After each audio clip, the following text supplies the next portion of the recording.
আসসালামু আলাইকুম। আজকের ভিডিওতে আমরা একটি basic round neck T shirt 16 মেশিনের পেপার লেআউট করে দেখাবো।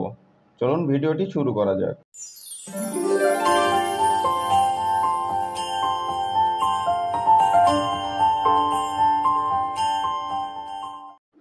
শোল্ডার জয়েন্ট ওভারলক মেশিন একটি, 220 পিস প্রোডাকশন। শোল্ডার টেপ বড় হলে প্রোডাকশন আরও বেশি হবে। নেক রিপ টাক প্লেন মেশিন একটি, অপারেটর নিজেই রিপ ভাঁজ করে দিবে, মাঝের মধ্যে হেল্প করা লাগতে পারে। নেক জয়েন্ট ওভারলক মেশিন একটি, প্রোডাকশন 220 পিস। নেক জয়েন্টের এগ্রেটের অপারেটর হলে 250 সম্ভব। ব্যাকটেপ ফ্ল্যাট লক ফোল্ডার মেশিন একটি, পেছন থেকে প্রোডাকশন যা আসবে তাই কভার করা সম্ভব। ব্যাকটেপ টাক প্লেন মেশিন একটি।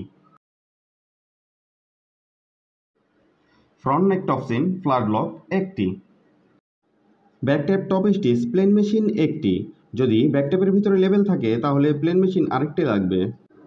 Label make plus care label বডিতে জয়েন করার জন্য প্লেন মেশিন দুইটি, লেবেল মেক করা না লাগলে একটি যথেষ্ট।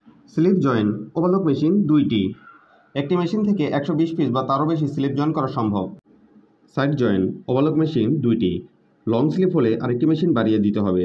শর্ট স্লিপের জন্য 120 পিস করে প্রোডাকশন পাবেন একটি মেশিন থেকে। বডি হ্যামের জন্য ফ্ল্যাট লক মেশিন একটি।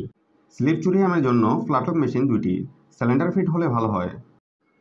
Plain machine 5 piece, overlock machine 6 piece, ফ্ল্যাটলক machine 5 piece, তার ভিতরে 3 পিস সিলিন্ডার ফিট লাগবে, টোটাল 15টি মেশিন। যারা এখনও চ্যানেলটি সাবস্ক্রাইব করেননি প্লিজ সাবস্ক্রাইব। ভিডিওটি ভালো লাগলে লাইক বাটনে একটি প্রেস করে দিন। আপনার একটি লাইক আমার পরবর্তী ভিডিও বানানোর অনুপ্রেরণা দিবে। আমাদের সাথে থাকতে এবং প্রতিদিন গার্মেন্টস রিলেটেড সকল ভিডিও পেতে সাবস্ক্রাইব করে পাশে থাকা বেল আইকনটি প্রেস করে দিন।